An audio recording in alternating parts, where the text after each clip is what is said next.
This is my baby. I did wash over the weekend, but rained a bit, fortunately. So she has some watermarks again. But she's still pretty, you know. Anyways, I'll be doing a exhaust video for you. So again, my exhaust setup is the Ultimate Racing catback with no resonator and an ATP long downpipe with a single high flow cat.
This is in continuation of the cold start from outside. I want to show you how some revs sound after letting my car warm up, of course.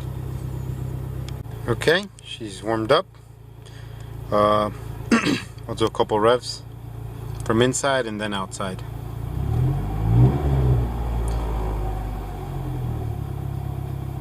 Okay, that's 2,000.